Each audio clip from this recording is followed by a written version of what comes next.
Good morning, students. Welcome back. So let's continue with the same story, A Horse and Two Goats. I hope you remember yesterday I told you about how Muni met this American and how the interaction started between them. And finally, when Muni was saying something, this American, he got attracted by his teeth, and he actually said here, you know, that, oh, here, boy, what is the secret of your teeth? How old are you? So he was really, excited, and he wanted to speak to Muni, and that's how it started. Please open to page number 60. We'll start with the fourth paragraph. Right? So just make sure that you remember these points. It is in the sequence, so it makes your chapter easier. It's a very long chapter and you won't understand it if it is not, somewhat in a sequence. You need to understand all the important points and that will happen there.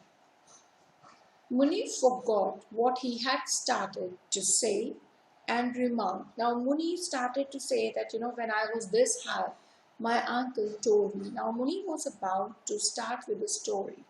However, he was interrupted. So the moment he was interrupted, what he did, by chance, he actually changed the whole topic. And he said, sometimes we too lose our cattle. Jackals or cheetahs may sometimes carry them off, but sometimes it is just theft from over in the next village.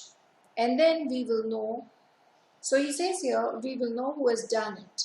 So he says here, sometimes, we lose our cattle, and when we do, somehow we get to know it. How? Our priest at the temple can see in the camphor flame the face of the thief, and when he is caught. So he says here, the priest in a temple, he knows it. Who's the one who is, taking away or robbing our cattle.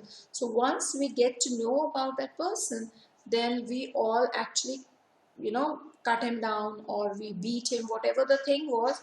But his sign was like this, chopping. So the moment he gestured, see, it is given here, he gestured with his hands a perfect mincing of meat. So he meant mincing of meat. Okay? The American washed his hands intently and said, I know what you mean. Chop something. Now, American, he thought maybe he's talking about that he has to chop something. Maybe I'm holding you up and you want to chop wood. Where is your axe? Hand it to me and show me what to chop. I do enjoy it, just a hobby. We get a lot of driftwood along the backwater near my house, and on Sundays I do nothing but chop wood for the fireplace. I really feel different when I watch the fire in the fireplace, although it may take all the sections of the Sunday New York Times to get a fire started. And he smiled at this reference. So this American, he told him that, see, do you want me to chop something for you? Am I stopping you from chopping something? Maybe you have to chop wood for your house. I can help you with that. Where's your axe? Even I'm good at chopping. When I'm back at home, what I do is, I chop woods for the fireplace, and that fire makes me feel good. Although when I have to start the fire, I take all the newspapers and then I burn the whole section of that paper to get the fire started. Muni felt totally confused but decided the best thing would be to make an attempt to get away from this place. Now Muni was confused. He was like, oh, I don't know what he's talking about. Muni just wanted to get away from there. He tried to edge out, saying, must go home. So he must have said that in Tamil, that see, I must go home. And he wanted to go away from there and turned to go. The other seized his shoulder and said, now he wanted to go, Muni, but this American, he actually stopped him by touching his shoulder and said desperately, is there no one, absolutely no one here to translate for me? So he's actually, holding Muni and with his shoulders and asking, is there no one who can make me, who can translate my words to you. He looked up and down the road, which was deserted in this hot afternoon. The stranger almost pinned, it is pinioned Muni's back to the statue and asked, "Isn't this statue yours? Why don't you sell it to me?" So there's a reason. Now Muni was sitting on the pedestal of the statue, and by that, American thought that Muni owned that statue. And that's why what he did, he pinned him down. He like, "Oh, you take the person and you actually pin the person on the wall." So he took him there on the statue and he said, "See, is it not your statue? Why are you not selling it to me?" The old man now understood the reference to the horse. So somehow Muni understood, okay, this man is talking about the horse. Thought for a second and said in his own language, and then he again started. "I was an urchin. Urchin means a street boy. This high when I heard my grandfather explain this horse and warrior. And my grandfather himself was this high when he heard the story from his grandfather, whose grandfather." Now, before he could say anything again, this American stopped him. Now, Muni was about to tell him the story behind this horse and the warrior. The other man interrupted him. The other man is the American. He interrupted him. "I don't want to seem to have stopped here for nothing." Oh, he's smart. "I will offer you a good price for this," he said, indicating the horse. He said, "See, I'll give you a good price for this horse." He had concluded without the least doubt that Muni owned this mud horse.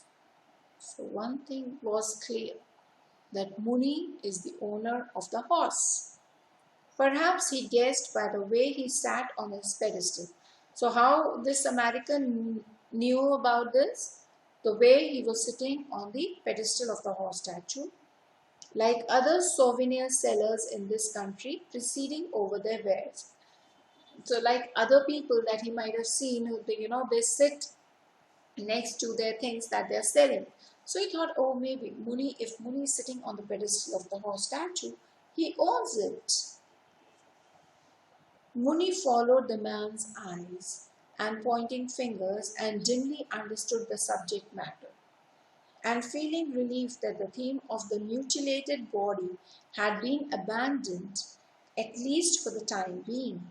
So finally, Muni was relaxed. Okay, this man is not talking about the body that was found, but he has got the interest in something else, and that is the horse statue.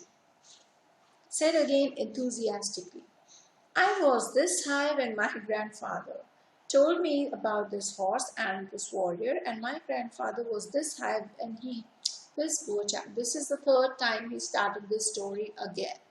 This story about the horse statue and the warrior."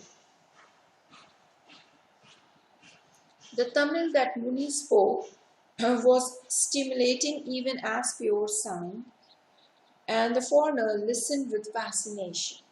Now this foreigner was looking at Muni and he was fascinated by his, language.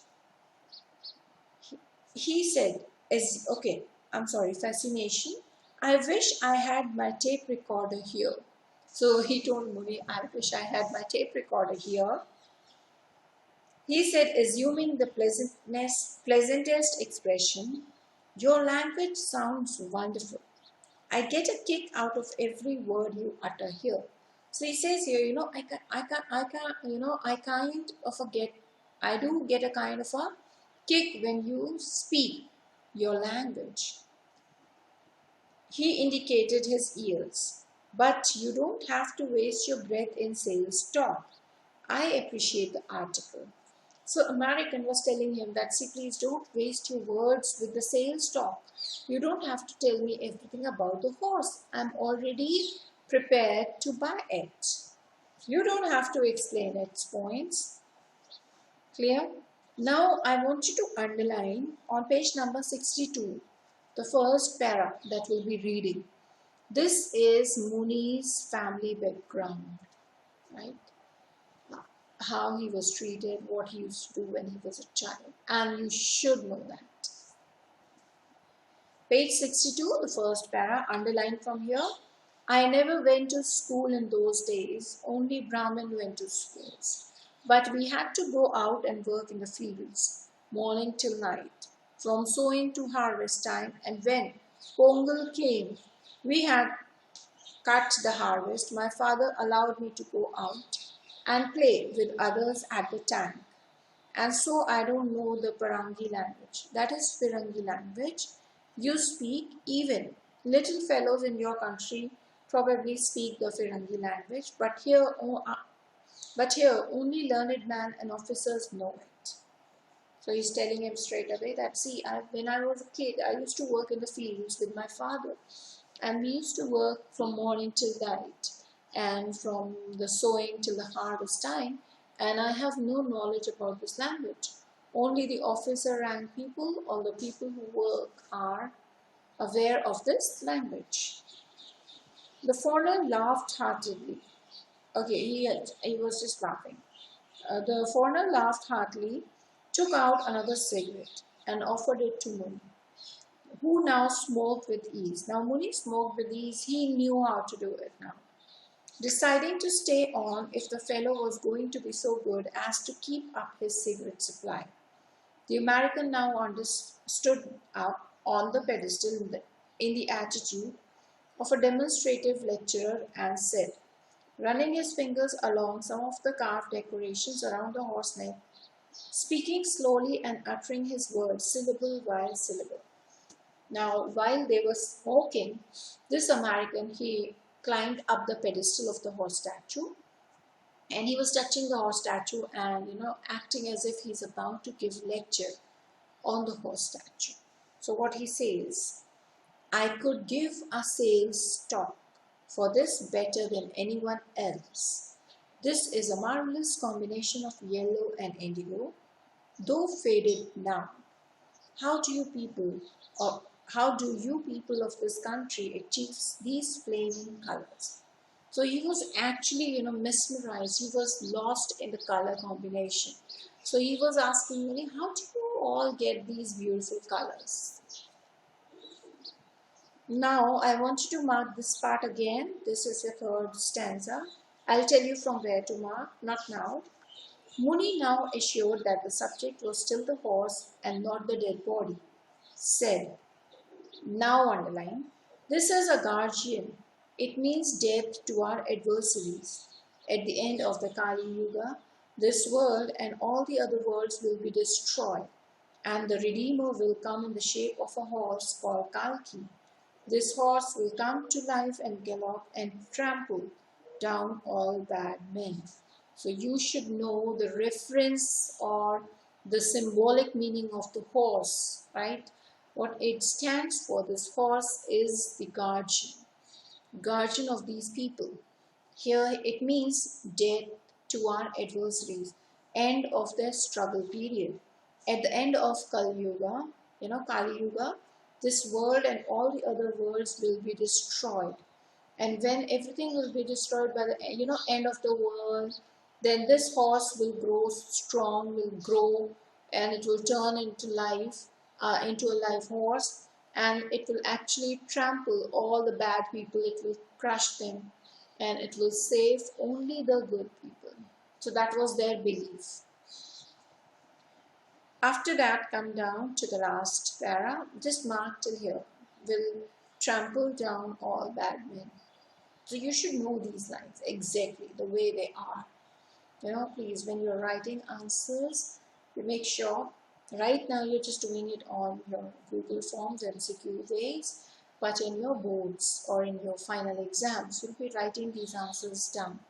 And if you're not taking the quotations from the chapter, then you might lose some marks. So make sure that you create this habit of quoting lines from the stories, from the poem, from your play.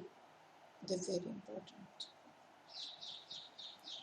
While he was brooding on this pleasant vision, the foreigner utilized the pause to say. Now the moment Muni took a pause, American started. I assure you, that this will have the best home in the USA. You understand, this American is from USA. I'll push away. Now underline this part. I'll push away the bookcase. You know I love books and am a member of 5 book clubs. You should know that this American is a member of 5 book clubs. And the choice and the bonus volumes mount up to a pile really in our living room, as high as this force itself. But they'll have to go. So where he's going to make the space for the horse statue? In his living room. He'll push away the books and the pile of books, whatever the things are there in his living room, and he'll make the space for the horse statue. Ruth may disapprove. So he says, my wife, she might not agree with the horse statue, but I will convince. So he says, but I'll convince. Muni continued his description of the end of the world. Now, while the moment he stopped, American, Muni continued. Now underline this part. Our Pandit discoursed at the temple once how the oceans are going to close over the earth in a huge wave and swallow us. The horse will grow bigger than the biggest wave and carry on its back only the good people and kick into the flood the evil ones, plenty of them about. Till here. So you've got 2 parts of this reference related to the horse. Please mark it. He said reflectively, do you know what is going to happen? Now he was thinking, he said, this is what we got to know about the horse statue from our Pandits or from our temple priest. It is only said. So he was thinking about it, and then he questioned who? He questioned the American, like, do you know anything about it? The foreigner now understood by the tone of the other that a question was being asked and said, I am not a millionaire, but a modest businessman. My trade is coffee. Underline it. It is the part of the American. You should know who he was, what was his trade, what was his business, and everything. So he says, I'm not a millionaire, but a modest businessman. And what was his business about? Coffee. So he says, my trade is coffee. Okay. Now, okay, amidst all the wilderness of obscure sound, Muni caught the word coffee. So one thing Muni understood, coffee, and said, if you want to drink coffee, drive further up in the next town. They have Friday market, and there they open coffee hotels, right? He's trying to say coffee hotels. So I learned from the passerby. So he thought that maybe this American, he wishes to drink some coffee. And that is why he said that if you wish to have some coffee, you can, just drive a little further, and in the next village you'll get coffee hotels. Right? Coffee here means coffee. The foreigner said, I repeat, I am not a millionaire. Now underline again, R is the modest business. After all, we can afford to buy more than 60 minutes of TV time in a month, which works out to 2 minutes a day, that's all. Although in the course of time we may be a sponsor, we may be sponsor a 1-hour show regularly if our sales graph continues to go up. That's it. So he's just a common businessman and his main business is of coffee. That's it. So that's what you need to know. So we'll do it till here. Right, there's another thing coming up and we'll do that later on. So somehow we have finished half of the chapter. We are just left with 2.5 pages or 3 pages. We'll do it, I'm sure, but keep reading it every day, otherwise you won't understand it when you need to, right? And just do one thing.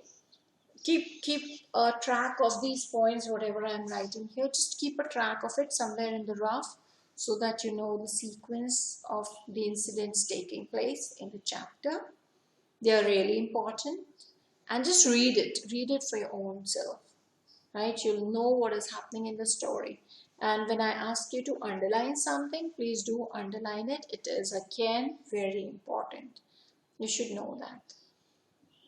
Right, so I'm sure we've done it. The next will continue in our next video. Right, thank you.